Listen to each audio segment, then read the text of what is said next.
চলতে চলতে যদি টাকা পাওয়া যেত।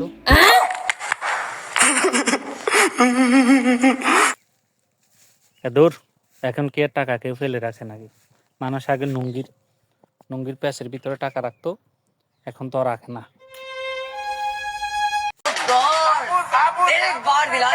আচ্ছা, চলতে চলতে যদি টাকা পাওয়া যেত, তাহলে তো একটা কথা মনে পড়ছে। মানুষ ব্ল্যাক মানি, ওই মানে ফিল্মের মধ্যে দেখা যায় না, ব্ল্যাক মানি নিয়ে দৌড় দেয়। একটা বিজ্ঞাপন দেখছিলাম, সেই ফল বিক্রি করতেছিল, একটা রবারি কেসে মানে গুন্ডাটা দৌড় দিয়ে ফালাইতে গেছিল, তাই 1 পটলা পড়ে গেছিল। এরকম যদি 1 পটলা আমি হইতাম, তাহলে একটা ওই বলছিল না, তারপরে যায় আবার সেই মানে গুন্ডাটারে ধরার জন্য পুরস্কার দেয় আরো 1 লাখ। ইস,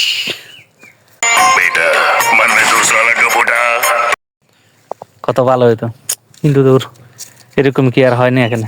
আচ্ছা, গুন্ডারা মারামারি করি এই টাকা ফালাই দিয়েছে, এরকম যদি মানে লুকে রাখলে আমি হইতাম।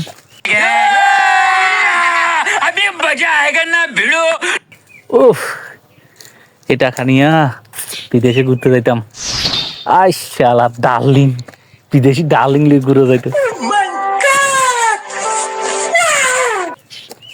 কিন্তু এরকমও তো হয় না, কারণ গুন্ডা টুন্ডা তো দেশে থেকে কমে গেছে। শালার, কি করা যায় গাইস? আপনারা বলেন কি করা যায়? এখন টাকা তো একটা আনতে হইব, কামাইতে হইব, তাই না? যে কোনো ভাবেই। এখন তো আর মানে টাকা পাওয়া যাচ্ছে না ওই রকম, তাইলে কিছু একটা করতে হইব। তো গাইস, নেক্সট ভিডিওতে আমরা কিছু একটা করার প্ল্যান চিন্তা করব।